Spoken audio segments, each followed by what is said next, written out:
Ok. Entonces tenemos, el cloruro de amonio es una sal cristalina blanca altamente soluble en agua y utilizada principalmente como fertilizante. El cloruro de amonio se disocia en amoníaco y cloruro de hidrógeno, ambos productos en la fase gas. La presión de vapor de disociación de cloruro de amonio a 427 grados Celsius es 608 kilopascales, pero 459 grados Celsius se ha elevado hasta 1115 kilopascales. Inciso A, calcule las constantes de equilibrio. Inciso B, la entalpía estándar de reacción. Estos a 427 grados Celsius, suponiendo que los gases se comportan como ideales y que la entalpía es independiente de la temperatura. Y el inciso C, calcular la entalpía de reacción a 25 grados Celsius utilizando las energías libres de reacción y la ecuación de Van Hoff y contrastar ambos resultados. Ok, vamos a empezar analizando lo que nos dice el problema. Tenemos una reacción de descomposición de una sal que se descompone en dos gases. Vamos a ver que la reacción es esta de aquí. Vamos a copiar.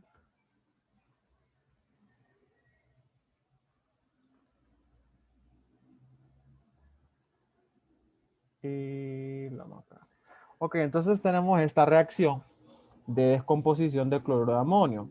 El cloruro de amonio en estado de agregación sólido y los productos como gases. Entonces, nos dan dos datos acerca de este problema. Nos dan dos datos de temperatura y su respectivo dato de presión para esta reacción.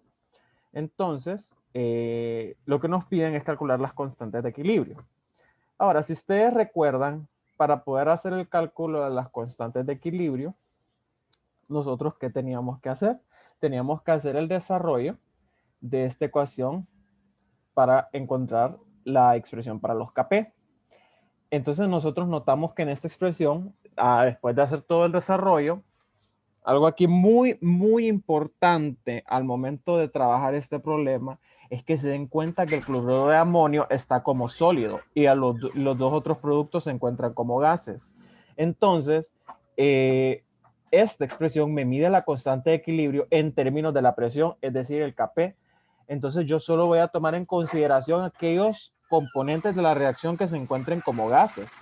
En este caso, solo encontramos el amoníaco y el HCl como gases. Por lo tanto, no vamos a tomar en consideración el cloruro de amonio. Y es por eso que nuestra expresión final no incluye fracción de cloruro de amonio. Que ustedes saben que siempre nos van a quedar en nuestra expresión esa de Kp términos así de las fracciones moles de cada componente. Entonces nos queda esa expresión. Nos queda esa expresión que vemos ahí. Ay, disculpen que se traba. Ustedes que tengo como una semana de no apagar la compu. Entonces tenemos ahí, ¿verdad? Esas fracciones. Y así nos queda la expresión. Si ustedes la quieren desarrollar, la pueden hacer ahí por mientras, ¿verdad? Ahí en papel. Y les va a quedar esta expresión de acá. Ahora, veamos que a nosotros nos quedan las fracciones molares. ¿Cómo nosotros encontramos una expresión para esas fracciones molares? Recordemos que lo dejábamos en términos del avance de la reacción, haciendo nuestra tablita de inicio, cambio, final, y encontrando al final lo que son las fracciones. Pero ¿qué es lo que pasa? Que en esos casos nosotros teníamos una cantidad inicial de reactivo o de producto o de algo. En este caso, el problema no nos está dando nada de que si tenemos inicialmente tanto cloruro de amonio o tanto amoníaco o tanto cloruro de hidrógeno. No nos dan nada de eso. Pero aquí vamos a notar algo muy importante acerca de esta reacción. Esta reacción, al tener solo un sólido, al tener solo dos gases que están en los productos, y que los gases están uno a uno, vamos a notar que para cada mol que se descomponga de cloruro de amonio, vamos a tener un mol de amoníaco y un mol de HCl. Si se descompone en 0.5, vamos a tener 0.5 y 0.5. Es decir, que las fracciones de los gases en el equilibrio siempre, siempre, siempre, siempre, a no ser que nosotros nos den otro dato, siempre van a estar como 0.5 y 0.5, porque solo hay dos gases. Y vemos que estos gases se producen en una proporción 1:1. Si aquí yo tuviera que el gas se produce en una proporción 2:1, eso significaría que por cada 2 moles de amoníaco tendría un mol de HCl. Eso significaría que mi fracción mol del amoníaco serían 2/3 y del HCl sería 1/3. Entonces, eso es cuando nosotros tenemos solamente dos productos y podemos hacer esa relación, ¿verdad? O que tengamos 3 productos y los 3 sean gases, pero que, o sea, cuando no nos dan datos iniciales, hacemos ese análisis, pues que, por ejemplo, aquí que no teníamos datos iniciales, pues nosotros decimos, ok, cualquier cantidad que se me descomponga de cloruro de amonio me va a producir iguales cantidades de HCl y de NH3. Por lo tanto, sus fracciones siempre van a estar 0.5 a 0.5. Y aquí puedo tomar estos X ya como 0.5 y 0.5.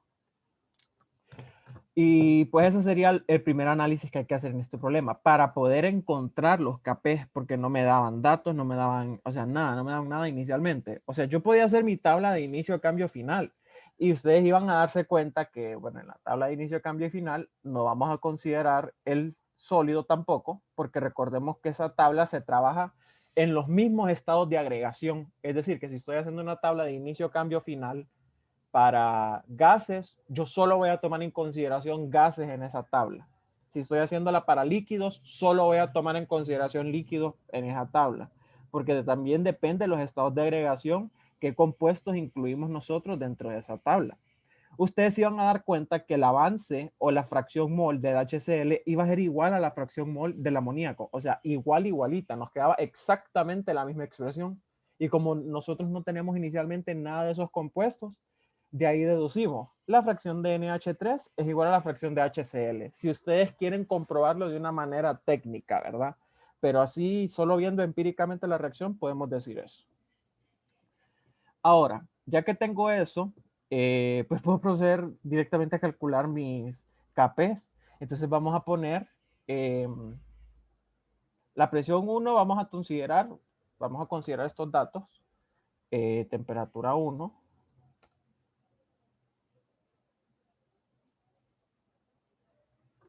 Temperatura 1 en kelvins. Y presión 1 me la dan en kilopascales.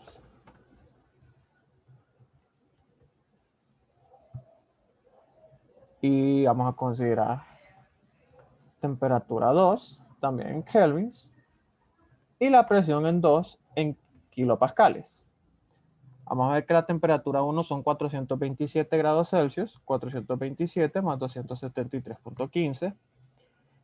La presión 1 son 608 kilopascales. Temperatura 2, 459 grados Celsius más 273.15. Y la presión 2, 1115 kilopascales. Ok. Entonces, ya que tenemos esto, nosotros podemos proceder a calcular lo que es nuestro Kp a la temperatura 1 y nuestro Kp a la temperatura 2. Nuestro Kp, recordemos que no tiene unidades. Aquí vamos a calcular el otro, Kp2. Que vamos a tener el Kp1. Entonces vamos a aplicar esa expresión. 0.5 moles de amoníaco por 0.5 moles de HCl multiplicado por la presión total, que en este caso son 608 kilopascales, entre la presión normal, que recordemos que la presión normal es un bar. Entonces, como es un bar, convertido a kilopascales son 100.000. Convertido a pascales son 100.000. Y de pascales a kilopascales son 100. Entonces, 100 kilopascales, que sería la presión normal. Y esto elevado al cuadrado. Y vamos a tomar ese mismo cálculo que hicimos acá y con eso vamos a calcular nuestro Kp2. Y ahí está el cálculo. Entonces, si ustedes se fijan, el primer cálculo que hacemos en ese problema no es tan complicado.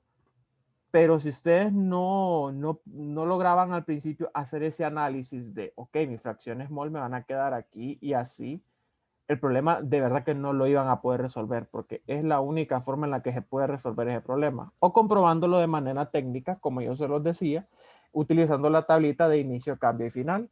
Recordando que solo vamos a tomar en consideración lo que son estos gases. Y es, André, ¿sí? si ahí el cloruro de amonio estuviera en gaseoso también, solo le añadiríamos también el 0.5, ¿verdad? No, porque es que aquí son 0.5 porque solo son dos.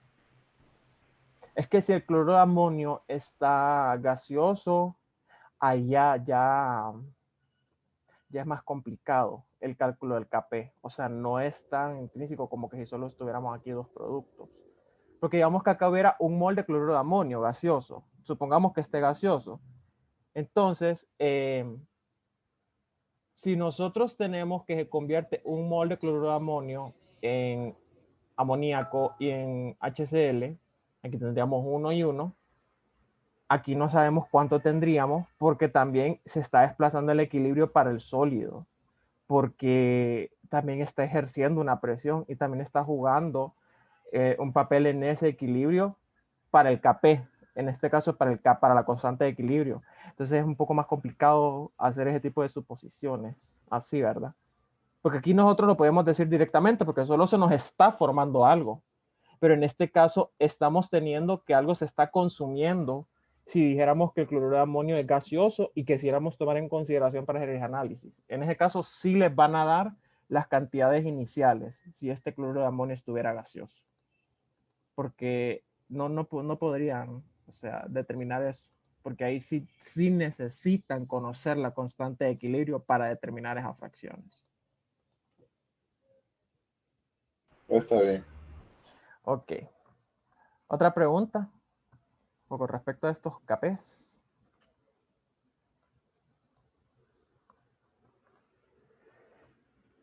Ok, entonces este sería el inciso A. Vamos a ver. Solo eso es el inciso A. Vean que la clave era hacer ese análisis al inicio. Ahora que ya tenemos nuestro inciso A, nos piden en el inciso B la entalpía estándar de reacción. Entonces, si yo quiero calcular la entalpía estándar de reacción y me están diciendo que la entalpía es independiente de la temperatura, eso quiere decir que yo puedo modelar este caso como, lo puedo modelar con la ecuación de Van Hoff, que recordemos que la ecuación de Van Hoff no es que me considera que la entalpía es constante. Recordemos que la ecuación de Van Hoff es esta que tenemos aquí. Vamos a solo para que vean. Solo es esta ecuación que tenemos aquí en esta azul. Entonces, veamos que la ecuación de Van Hoff lo que nos relaciona serían las constantes de equilibrio con la temperatura. Es decir, me están diciendo que tengo una dependencia de la temperatura para esas constantes de equilibrio. La expresión que ustedes pueden dejar en términos de una ecuación integrada, por así decirlo, sería el delta H sobre R por, por T cuadrado y la integral de eso.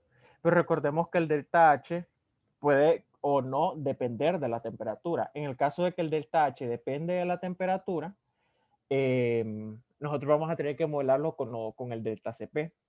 En la mayoría de los casos, lo que se va a hacer es que se va a considerar un delta H constante o un Cp constante y se puede simplificar esta ecuación que tenemos aquí, esta ecuación diferencial, la podemos simplificar como esta ecuación que nos aproxima la relación de los Kp con las temperaturas con un delta H constante. Y eso es exactamente lo que nos dicen en el problema. Considere que la entalpía es independiente de la temperatura. Es decir, que el delta H se va a mantener constante a través del rango de temperaturas que yo trabaje dentro del problema. Ok, ahora, ya que yo tengo esta ecuación para el inciso B, la verdad es que solo es despejar de esa ecuación para determinar el delta H. Entonces, ¿cómo lo vamos a hacer? Vamos a calcular aquí, bueno, es despejar eso. Ahorita estoy pensando cómo estar. Paso el R a multiplicar acá y dividimos entre el inverso de la diferencia del inverso de las temperaturas. Sí, porque ya están en kelvins. Vamos a poner el R por aquí. Vamos a ponerlo en joules por mol Kelvin.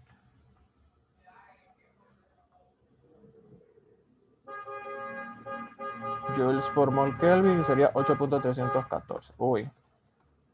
8.314. Y tendríamos acá, voy a calcular el logaritmo de los KP. Logaritmo de KP2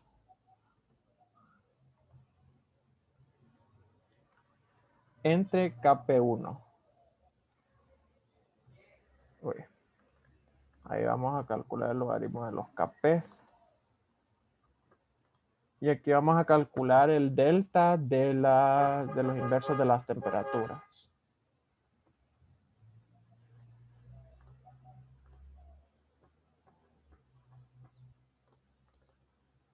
Vamos a calcular el delta de los inversos de la temperatura.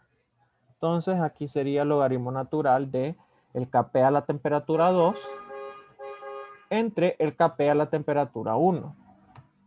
Y el delta de las temperaturas sería 1 entre la temperatura 1 menos 1 entre la temperatura 2. Y al final el cálculo de delta H para este intervalo de temperatura solo sería el logaritmo natural de los Kp multiplicado por el R dividido entre los inversos de esas temperaturas. Y este sería mi delta H de reacción en ese intervalo de temperaturas. ¿En qué unidades? En joules por mol Kelvin. Joules por mol. Joules por mol Kelvin no, porque se eliminan aquí con estas temperaturas. Esto está en Kelvin a la menos 1.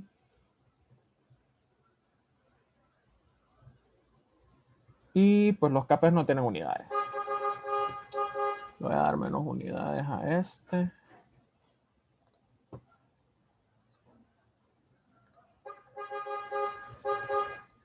Lo vamos a dejar aquí.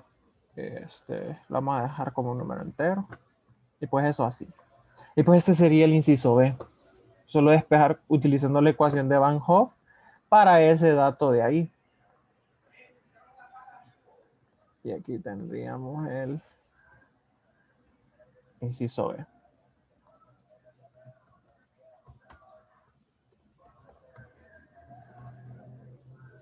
Listo.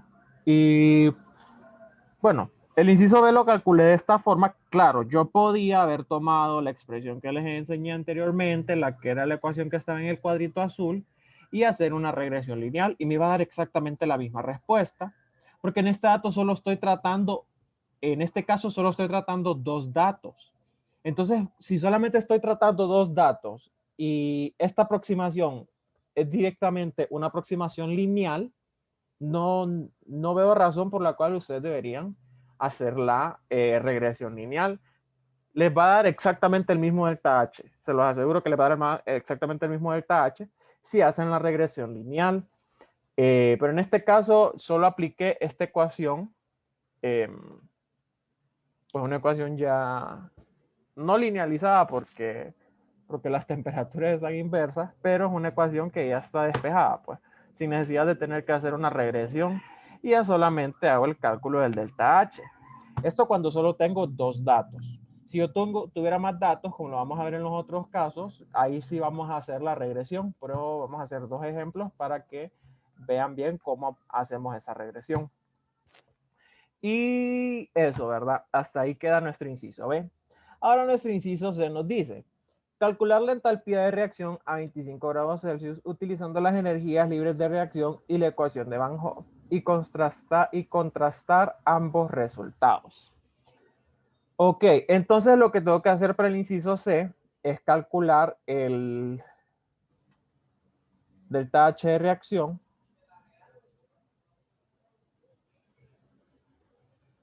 Uy, creo que lo redacté mal, ese inciso C.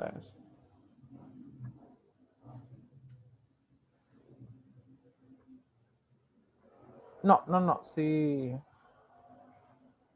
está mal.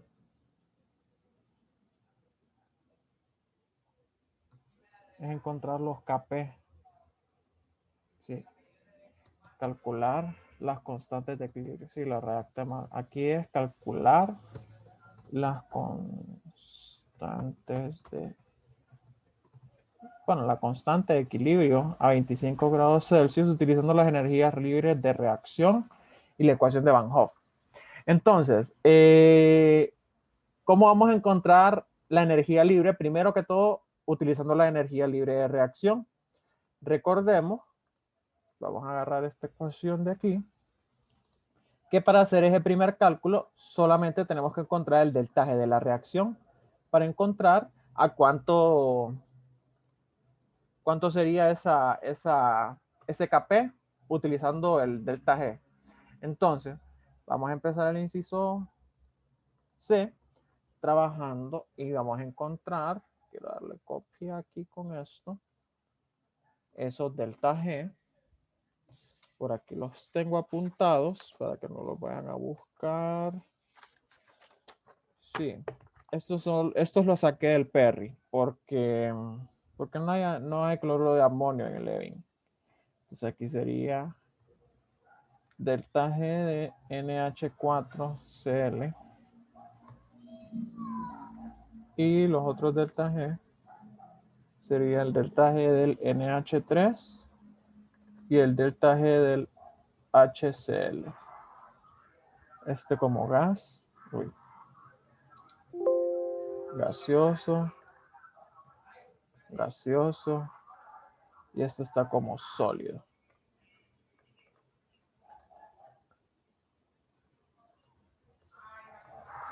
Y aquí vamos a ver. Estos están en unidades de kilocalorías por mol.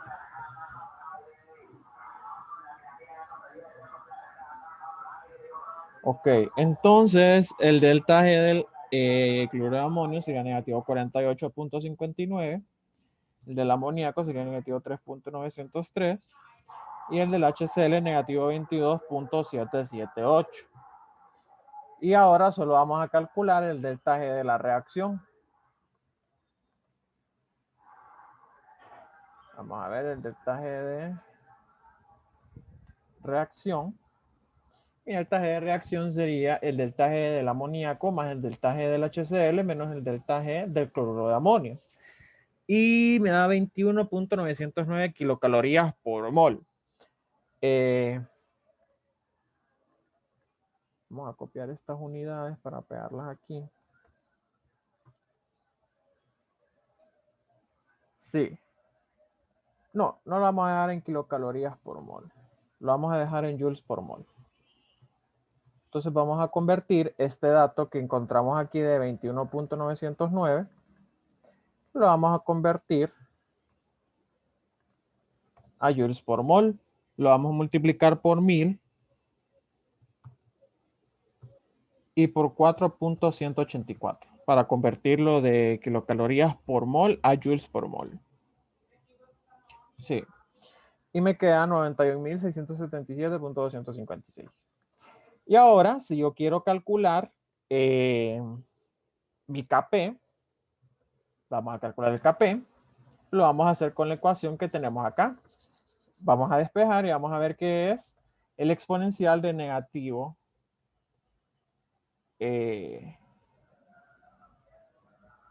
negativo RT 8.314 por la temperatura, que son 298.15, entre el delta G, que lo tengo aquí.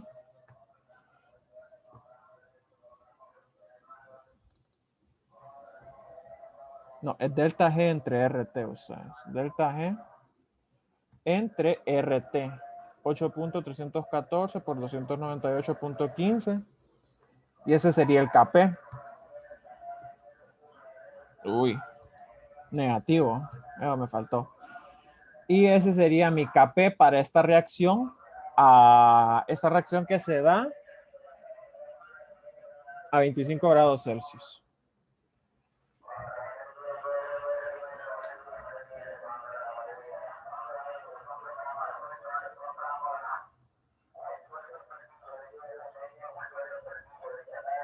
Ok, ya que tenemos ese KP, ahora vamos a proceder a hacer el otro cálculo. El otro que sería hacer el cálculo de KP a partir de la ecuación de Van Hoff. Entonces, si nosotros queremos hacer el cálculo del KP con la ecuación de Van Hoff, lo que vamos a hacer es que vamos a necesitar agarrar esta ecuación de aquí y con esa ecuación despejar para el KP a la temperatura que nosotros queremos. Veamos que no importa si nosotros tomamos el dato de KP a 700 o a 732, porque como lo que es una recta, al final no va a variar. Eso quiere decir que yo teniendo la pendiente, o sea, considerando que el delta H sobre R es constante, yo puedo encontrar mi valor de KP teniendo el valor de a cualquier temperatura. O en un caso contrario, teniendo mi KP, puedo encontrar mi temperatura. Porque esto es una ecuación lineal la que tenemos aquí realmente. Entonces, si yo vuelvo a tomar esa ecuación para resolver aquí mi inciso C, voy a mover esto más abajo. Lo que tendríamos que hacer es simplemente despejar para el KP, pues, para el KP a la temperatura que yo quiero.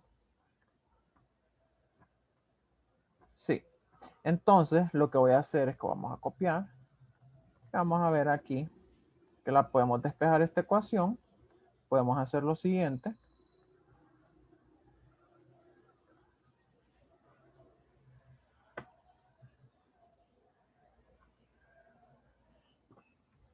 No, aquí. Y este de aquí.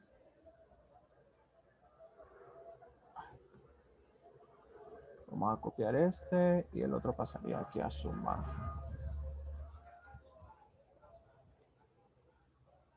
Sería el logaritmo natural de Kp a la temperatura 2 menos el logaritmo natural de Kp a la temperatura 1. Y lo pasamos al otro lado a sumar. Y borramos esto acá. Y así despejamos esta ecuación. Entonces vamos a considerar en este caso que mi temperatura 1 en kelvins y mi KP1, que no tiene unidades, mi temperatura 1 serían 700.15 y mi KP1 sería el KP a esa temperatura. Luego necesito tomar lo que es mi KP2, mi temperatura 2, que va a estar en kelvins. En este caso 25 más 273.15 serían 298.15. Y pues los otros datos ya lo tengo, que son delta H y el R. Entonces, si yo quisiera calcular acá lo que es el logaritmo natural de KP2, lo que voy a hacer sería logaritmo natural del KP1 más delta H sobre R, multiplicado por el inverso de las temperaturas, 1 sobre T1 menos 1 sobre T2. Y este sería el logaritmo natural del Kp. Ahora, si yo quiero calcular lo que es el Kp, Kp2, sería simplemente el logaritmo natural, el exponencial de este valor que tengo aquí. Y vemos que da 5.203 por 10 a la menos 16. Entonces, si nosotros comparamos, que lo que nos dicen es obtener el valor y que después contraste, lo vamos a poner aquí como nuestras respuestas. Lo que tenemos es que estos KPs no son muy similares. Desde el momento de que tienen un orden diferente. Este está a la menos 16 y este está a la menos 17. ¿Cuál es el más exacto? Obviamente el más exacto y la respuesta correcta sería este 8.7036 por 10 a la menos 17. Una aproximación lineal jamás nos va a dar una respuesta correcta, solo que el comportamiento sí sea lineal. Pero ¿qué fue lo que pasó? Nosotros estamos suponiendo que ese delta H es lineal a través de todo el rango de temperatura, es decir, desde 298 kelvins hasta 732 kelvins. Y eso es completamente erróneo. nosotros hacemos esa aproximación de Van Hoff de que no hay una variación con respecto a la entalpía, que no varía con temperatura, cuando lo que tenemos es un caso como lo que tenemos en el inciso A, de 700 a 732, y ahí sí es correcto y nos ahorra muchísimo trabajo hacer esa aproximación, pues, de que ya puedo integrar esto 1 sobre temperatura al cuadrado solo para la temperatura y me queda esta expresión de aquí.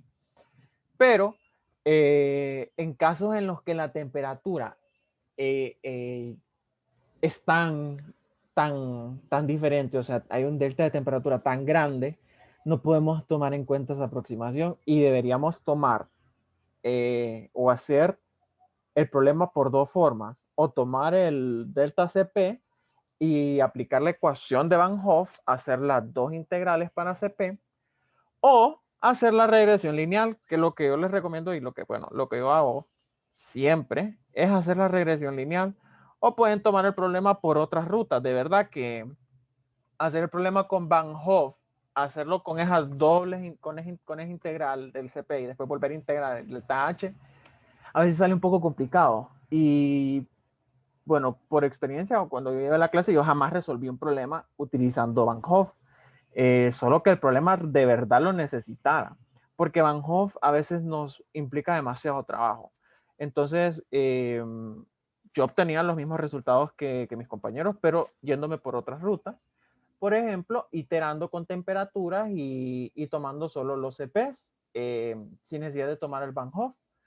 Pero ahí van a haber casos de los que pueden ustedes hacer eso y ustedes tienen que saber identificar en qué casos puedo utilizar en qué casos puedo utilizar la técnica pues, para poder resolver el problema. Pero Van Hoff es muy útil cuando nosotros queramos hacer ¿qué? Una regresión lineal o queramos aproximar utilizando un procedimiento como el que les mostré en este problema.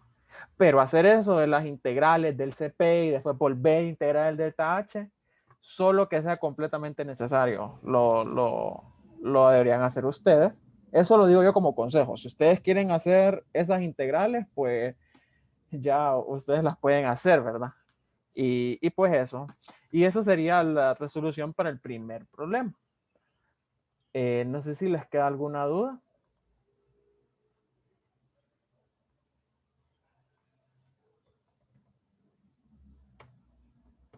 Inciso C. Aquí y aquí.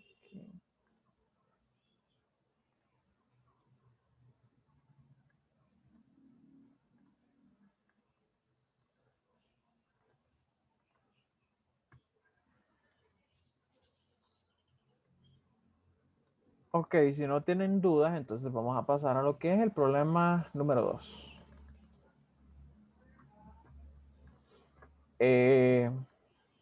Vamos a ver el problema 2. El problema 2 nos dice, los siguientes datos muestran la variación de la constante de equilibrio K con la temperatura para la reacción que tenemos ahí del carbonato de plata, que se disocia en óxido de plata y en dióxido de carbono. Nos pide calcular la entalpía, entropía y energía libre de estándar de descomposición a 425 kelvin. Ok, energía. Primero que no, lo primero que notamos en este problema, bueno, como lo que nos están pidiendo son delta H, delta G y delta S, yo ya sé que me voy a ir por Van Hoff con una regresión lineal. ¿Por qué con una regresión lineal? Porque tengo más de 2 datos. Aquí tengo un set de 4 datos. Por lo tanto, el procedimiento aquí, ¿cuál sería? ¿O qué es lo que ustedes, o sea, el procedimiento que tienen en mente o que deberían pensar ustedes? Ok. Hago una regresión con Van Hoff y encuentro el delta H con esa regresión. Después, con esa misma regresión, calculo el Kp al 425 y a 425 con el Kp ya puedo calcular el delta G. Y para el cálculo de delta S, yo ya tengo una relación que me relaciona delta H, delta G, delta S y temperatura. Y eso es lo que vamos a hacer ahorita. Así que lo primero que todo, lo primero que vamos a hacer es calcular la entalpía, porque es lo primero que podemos calcular con los datos con los que contamos. Así que vamos a venir a agarrar aquí, esta ecuación de aquí. Uy, esta no. Aquí. Entonces, ya con esa ecuación que tenemos ahí planteada, ¿qué es lo que nosotros notamos? Esta es la ecuación general la forma general de la ecuación de Van Hoff. O sea, es la forma en la que uno la deduce la ecuación, ¿verdad? Pero ¿qué es lo primero que notamos en esa ecuación? Que nosotros tenemos una derivada entre una derivada. Y nosotros sabemos por cálculo que una derivada entre una derivada es equivalente a una pendiente. Por lo tanto, yo lo que tendría sería un cambio del logaritmo natural de k sobre un cambio de 1 sobre temperatura. Es decir, delta y sobre delta x. Eso quiere decir que este delta y entre delta x es una pendiente.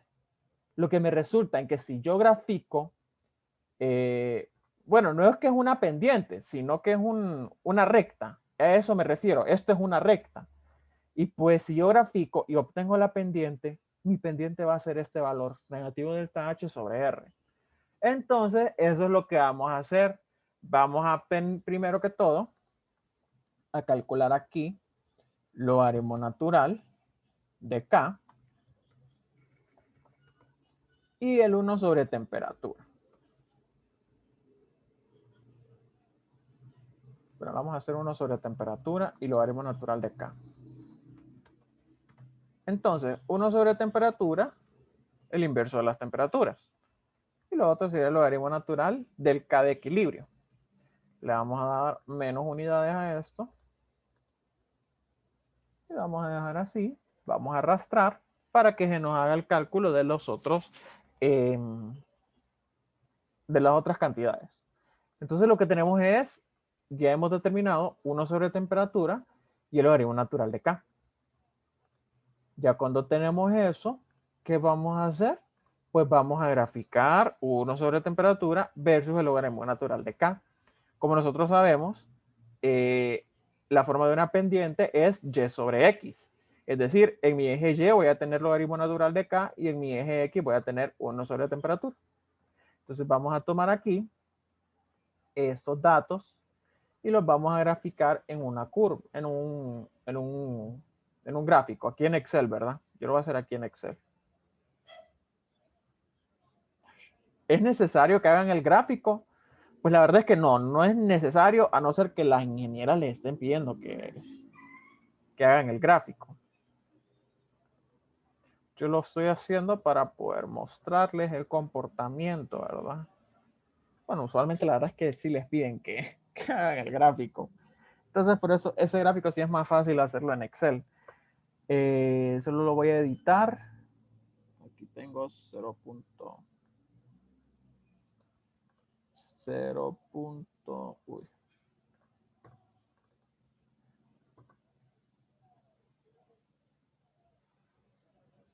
1, 2, 3, 4. Ahí tengo mis 4 puntos. 0.015.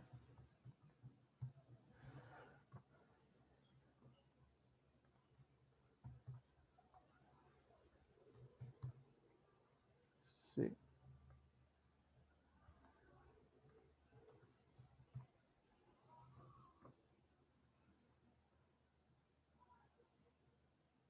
Sí. Entonces ese sería mi gráfico, ¿verdad? Entonces lo que nosotros notábamos aquí, esto lo voy a hacer, unidades principales, 1.5. Sí. Lo que notamos aquí es que estos puntos se aproximan bastante a lo que es un comportamiento lineal. Logaritmo natural de K versus 1 sobre temperatura. Le voy a poner títulos a los ejes para poder distinguirlos. 1 sobre temperatura. Logaritmo natural de K. Listo. Entonces lo que tenemos aquí, si ustedes se fijan, es que estos puntos parecen formar una línea recta. Y eso es exactamente lo que tenemos. Es un comportamiento lineal, porque lo que yo les había dicho es que estos juegos de derivadas a lo que se asemeja es a lo que es una recta. Entonces lo que vamos a hacer es, podemos hacer la regresión de dos formas. primero darle aquí donde está el signo de más del gráfico, nos vamos a donde dice línea de tendencia, nos vamos a ir a la flechita, le vamos a dar en más opciones, y aquí vamos a darle clic donde nos haga una tendencia lineal, y esa tendencia lineal vamos a bajar y le vamos a decir presentar ecuación en el gráfico. Y ya cuando le demos en presentar ecuación en el gráfico, nos va a presentar una ecuación de la forma yx igual a mx, y igual a mx más b. Entonces, ya que tenemos eso, esta ecuación aquí, nosotros podemos decir, ok, la expresión que yo estoy buscando es una expresión lineal. Entonces, en mi caso que yo tengo ahí, vamos a ver aquí, a escribir aquí esto, lo que yo tendría sería logaritmo natural de k es igual a m, que sería delta h sobre r, por x, que en ese caso el x sería 1 sobre temperatura, más b. Entonces, esa b solo es una constante. Lo que tengo graficado aquí sería logaritmo natural de k igual a negativo delta h sobre r por 1 sobre temperatura, que es mi x, más b. Entonces, yo puedo despejar simplemente, si ya tengo mi pendiente, en este caso la pendiente es m, y el b sería el intercepto en y, recordemos, de una ecuación de una recta, los puedo escribir directamente del gráfico o puedo hacer esto. Vamos a utilizar una función que se llama función pendiente, y la función pendiente funciona seleccionando los datos en y seleccionando los datos en x. Y así calcularíamos lo que es la pendiente. Y me da exactamente el mismo valor que tengo acá, solo que aquí me va a dar más exacto con todos los decimales. Y lo otro sería la intersección de eje. Intersección en eje, vamos a seleccionar siempre el y el x. Esto es como que si ustedes lo estuvieran haciendo en su calculadora blanquita, pues eso lo de la función estadística. Aquí solo es hacerlo pues así en Excel. Voy a dar menos unidades a este y a este también. Lo vamos a dejar como un entero. Ya que tengo m y b, nosotros sabemos que el m es igual a h entre r, negativo h entre r. Y pues el b solo es el intercepto. Entonces, si yo quiero calcular mi delta h de la reacción, que es lo primero que me piden, delta h en joules por mol, lo que yo haría sería tomar el R, este está en joules por mol Kelvin, 8.314, y mando a multiplicar el R multiplicado por la pendiente. Sería la pendiente por el negativo de R, porque esto está, que la pendiente es igual a negativo H sobre R. Entonces, para tener el valor positivo de delta H, y ese sería mi valor de delta H para la reacción obtenido a partir de una regresión lineal. ¿Tienen alguna pregunta con este procedimiento?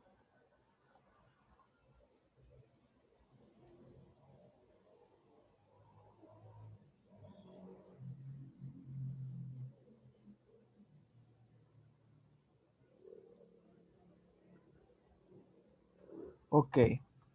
Entonces, solo para recapitular, lo que hicimos fue sacar el inverso de las temperaturas y el logaritmo de las constantes. Eso lo graficamos. No es necesario graficarlo, a no ser que se los pidan, pero lo que hacemos es calcular la pendiente a la recta que se nos forma con esto, tomando en cuenta que 1 sobre temperatura es x y el logaritmo natural de k es y. ¿Verdad? Eso es como esas regresiones que uno hace en análisis numérico. Y pues eso, ¿verdad? Así quedaría haciendo la regresión. Tomamos la pendiente de esa regresión, le multiplicamos el negativo de R y así obtenemos el valor de delta H de la reacción. Ese sería lo primero que hay que hacer para el problema. Lo siguiente que nos dice es calcule la entropía y energía libre. Lo primero que voy a hacer es calcular la energía libre. ¿Cómo lo voy a hacer? Pues, ¿a qué temperatura me están pidiendo que haga esto? A 425. Vamos a tomar la temperatura de 425. Vamos a poner esto más abajito acá. Y a esa temperatura, ¿qué voy a hacer? Voy a calcular el Kp para poder calcular lo que es mi delta G. ¿Cómo calculo mi Kp?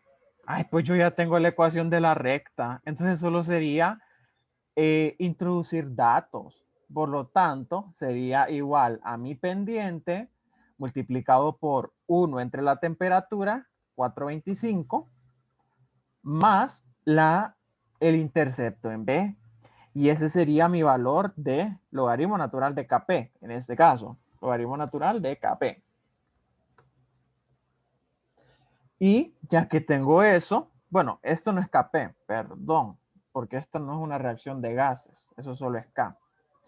Entonces, ya que tengo el logaritmo natural de la constante de equilibrio, solo calculo el delta G. ¿Cómo? Con la ecuación que tengo aquí. Delta G igual a negativo RT logaritmo natural de Kp.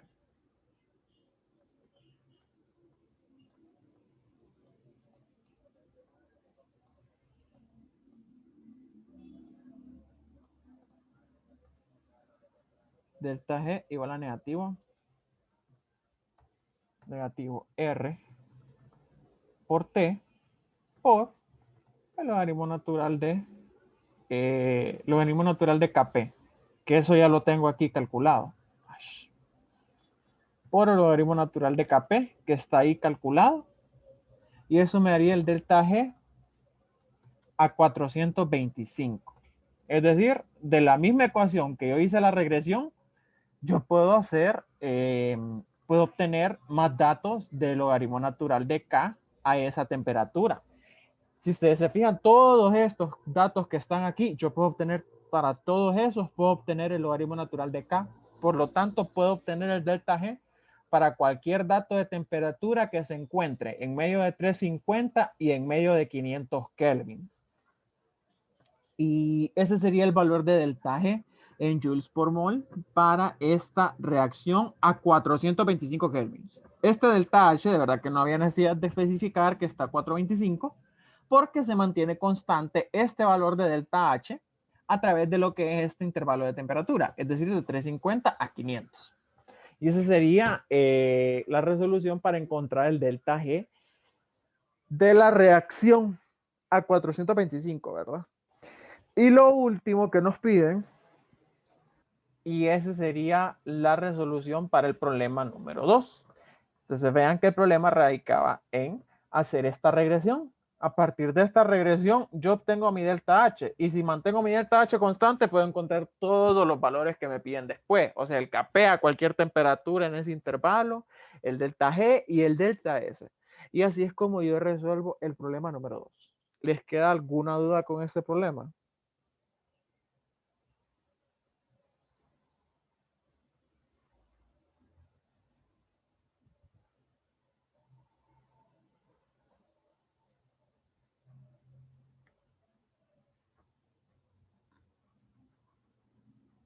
Ok, entonces vamos a pasar con el problema número 3.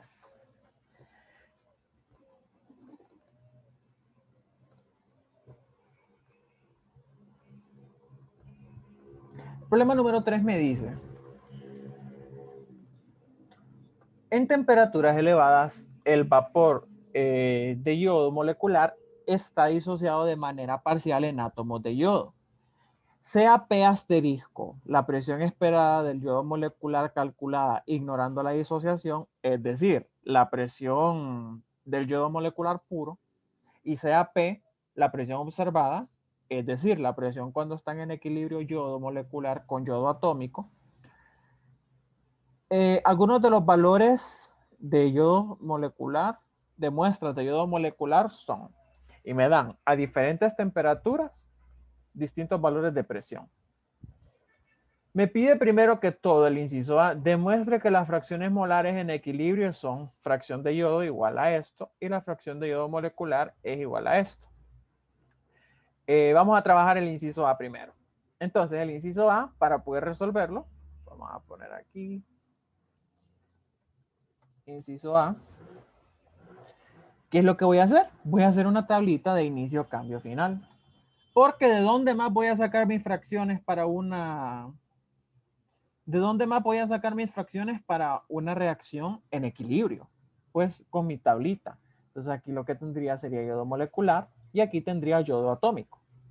Inicialmente, no sé cuánto tengo al inicio, la verdad, de yodo molecular. Pero lo que yo sí sé es que tengo esta presión asterisco. Y recordemos que esta presión asterisco puede ser relacionada con la cantidad de moles que tengamos aquí.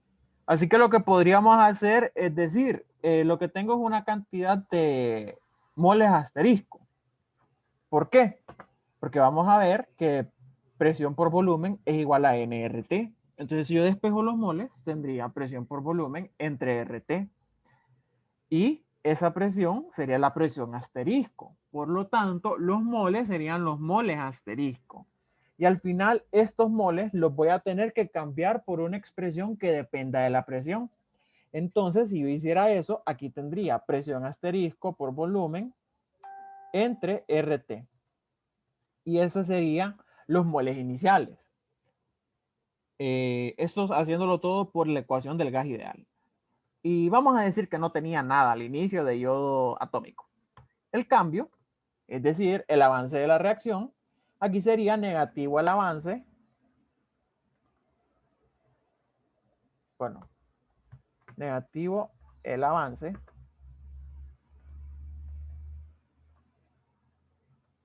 para el yodo molecular. Y tendríamos un avance positivo para el yodo atómico. Y lo que tendría aquí sería, si ustedes se fijan, el avance. ¿Qué es el avance? Nosotros, ¿cómo definimos el avance? El avance es un cambio de moles. Por lo tanto, yo puedo decir que mi cambio de moles o mi avance sería un delta N. Sí, ¿verdad? Porque lo que tengo es que el avance es igual a final menos inicial.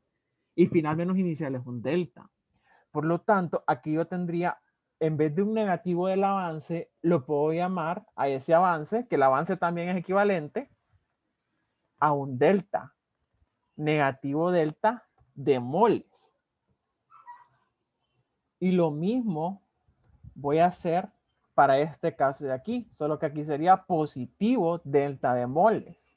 Entonces, estos delta de moles lo podemos cambiar al igual que los moles iniciales que teníamos aquí con un mol asterisco. Pero en este caso lo que tendría es un delta de moles, que sería final menos inicial. Por lo tanto, lo que tendría sería, ¿cuál es la presión final del sistema? La presión que no tiene asterisco, porque es la presión en equilibrio. Y la presión inicial sería la presión asterisco, porque es la presión de los moles que introducimos inicialmente. Entonces lo que tendríamos en vez de este delta N, lo vamos a hacer más adelante. Aquí di un solo también que voy a dejar la presión en términos de moles asterisco. Entonces lo que voy a hacer aquí sería moles asterisco menos el delta N. Creo que lo puedo pegar de un solo. Sí. Moles asterisco menos delta N. Y lo que tendría aquí solo sería el delta N. O sea, delta N positivo. Entonces, ya que tengo mi final, lo que puedo proceder a hacer es calcular lo que es mis moles totales. Entonces, mis moles totales, ¿a qué serían equivalentes? Lo vamos a hacer aquí. Moles totales serían equivalentes a sumar este más este. Entonces, serían equivalentes a los moles asterisco. Uy. Déjenme ver si no me equivoco.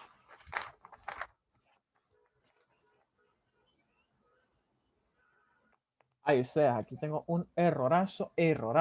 Aquí es 2 más 2 delta N. Por lo tanto, aquí sería 2 delta N al final. Entonces, eso significa que aquí lo que tendría sería N asterisco más delta N. Sí, N asterisco más delta N.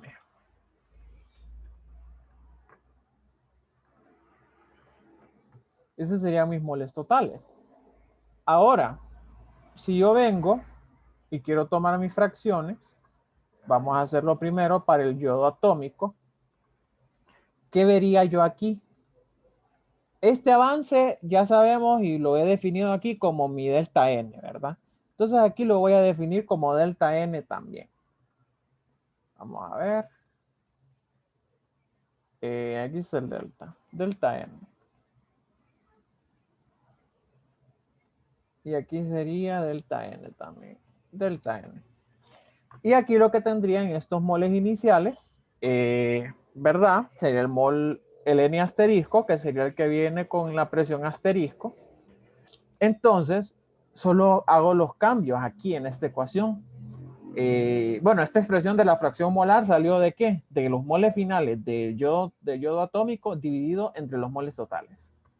Entonces, solo voy haciendo los cambios necesarios. Ya sabemos aquí que el delta de moles sería la presión final menos la presión inicial multiplicado por volumen entre RT. Ya sabemos que los moles iniciales serían la presión asterisco por el volumen entre RT. Y ya sabemos que nuevamente el cambio vendría representado por esto de aquí. Aquí puedo eliminar volumen entre RT de todos los términos. Y me quedaría esta expresión de aquí. Y aquí, si ustedes se fijan, la presión asterisco que está aquí en el denominador se puede restar con esa presión asterisco. Y me quedaría 2 por presión menos presión asterisco entre la presión. Y eso serían esa sería la fracción de moles de yodo, que es lo que me piden aquí. La fracción de moles de yodo atómico. Y ahora, para la fracción de moles de yodo molecular, es exactamente lo mismo. O sea, hago exactamente el mismo procedimiento, hago esa sustitución con lo que obtuve en la tabla de inicio cambio final. Permítanme. Hago esa sustitución que... Permítanme.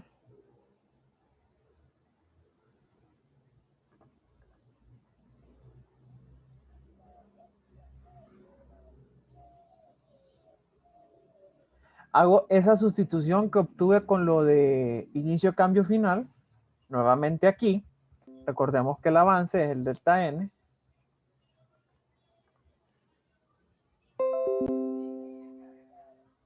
El avance es el delta N. Así que lo voy a poner aquí como delta N. Y pues hago todo eso, la sustitución y hago toda el álgebra necesaria y elimino lo que pueda eliminar y lo que me quedaría aquí sería 2p asterisco menos p entre p y es exactamente la expresión que me pide el problema que deduzca. Y esa sería la resolución del inciso A. Vamos a ver si la puedo hacer más angosto esto.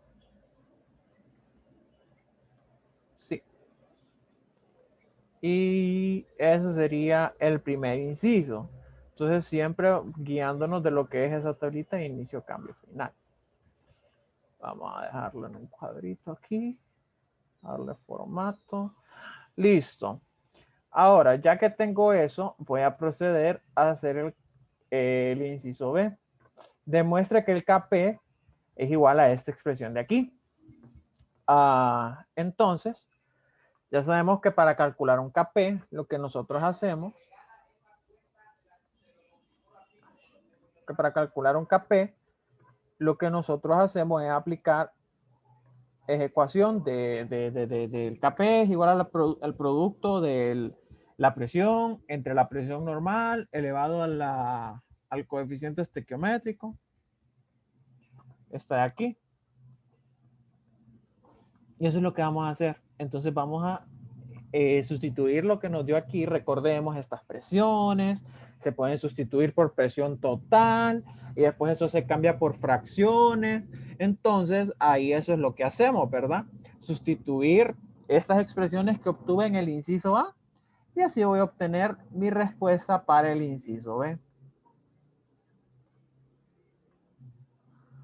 Y me quedaría la expresión que me da el problema. Kp es igual a 4, presión menos presión asterisco al cuadrado, 2P asterisco menos presión entre la presión normal. Y ese sería el inciso B. Eso se los dejo planteado para que ustedes lo comprueben cuando ya resuelvan el problema por su parte, ¿verdad? Porque lo que a mí me interesa más de este problema es que podamos ver la aplicación que tiene la ecuación de Van Hoff. Entonces, el inciso C me pide, encuentre el delta H para la reacción de disociación de yodo molecular a 1100 kelvins. Si ustedes se fijan, aquí no me están dando Kps para decir yo voy a encontrar el delta H. Pero ¿qué me dan? Me dan la presión y me dan la presión asterisco. Y eso yo lo puedo determinar mi Kp con ese dato. Entonces es lo que voy a hacer. Vamos a hacerlo por aquí. Vamos a determinar a la temperatura que tengo yo, cuál sería mi Kp. La temperatura, solo la vamos a copiar de aquí.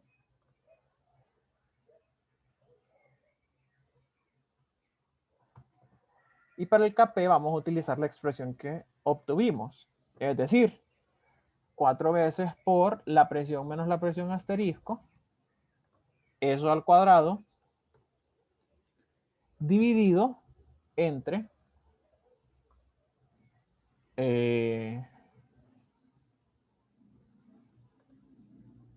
2 veces la presión asterisco menos la presión multiplicado por la presión normal. En este caso son atmósferas, entonces la presión normal son 0.987 atmósferas. Y así calculamos el Kp. Ahora, para obtener los otros 3 datos, solo voy a arrastrar, ya que la fórmula ya está introducida. Son 4 datos que tengo. Y así calculo mi Kp a partir de la ecuación que yo tengo ahí, ¿verdad? Para los Kp. Luego, recordemos que para calcular el delta H yo no necesito la temperatura del Kp, sino que necesito el inverso de la temperatura y el logaritmo natural del Kp. Entonces, aquí el inverso de la temperatura es aquí el logaritmo natural de Kp es aquí. Entonces hago ese cálculo, arrastro y ya obtengo estos valores. En este caso no voy a hacer el gráfico, bueno, lo voy a hacer, o sea, para que lo vean siempre. Vamos a graficar aquí. Vamos a graficar esas pelotitas. Vamos a ver que el gráfico es el logaritmo natural de K versus 1 sobre temperatura. ¿Verdad? Vamos a darle formato a los números para que no se mire todo amontonado.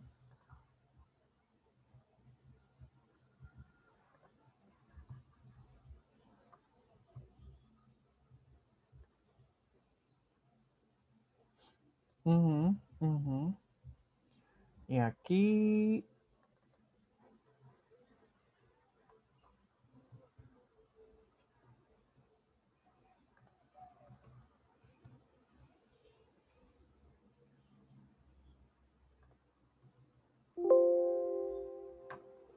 lo vamos a dejar así, ¿verdad?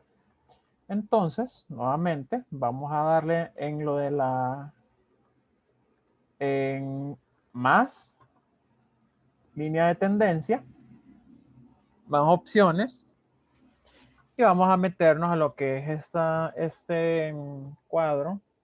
Vamos a decirle que nos haga una regresión lineal y que me presente la ecuación en el gráfico. Esto si ustedes lo quieren hacer con este gráfico, ¿verdad? Si lo están trabajando a mano, les recomiendo que hagan este cálculo en Excel. Sí, que hagan este cálculo en Excel, lo de esta regresión, para que se eviten estar graficando a mano y todo eso, ¿verdad? Y pues ahí obtendríamos los mismos valores que tenemos acá. Voy a copiar esto porque la verdad que es exactamente el mismo cálculo. Lo voy a pegar acá. Solo que aquí tendría la pendiente con estos datos y estos datos. Y el intercepto con estos datos y estos datos. Mi delta H. Uy.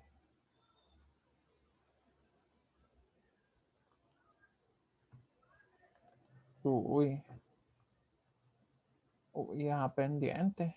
Vean que tomé mal, es con un logaritmo y uno sobre temperatura. Ahí sí. Igual el intercepto. El intercepto aquí la verdad que no es necesario sacarlo porque no vamos a calcular nada más adelante, como los KP. Pero bueno, ya lo copié, entonces ahí queda calculado. Y al final este sería el delta H en joules por mol. Si lo quiero dejar en kilojoule por mol,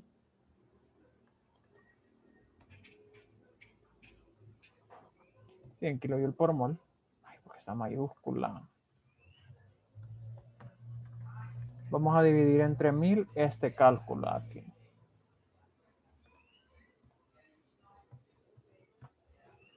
Y ahí está nuestro delta H. Y esa sería la resolución del inciso C. Inciso C. Vamos a darle formato. ¿Tienen alguna pregunta? Si se fijan, es el mismo cálculo anterior, solo que aquí nos tocó hacer algo diferente al inicio, que era calcular esa fórmula de KP y esas cosas, ¿verdad? Pero nada que no se pueda resolver. Y pues esa sería la resolución del último problema. Y pues ahí nos quedaríamos por hoy, ¿verdad?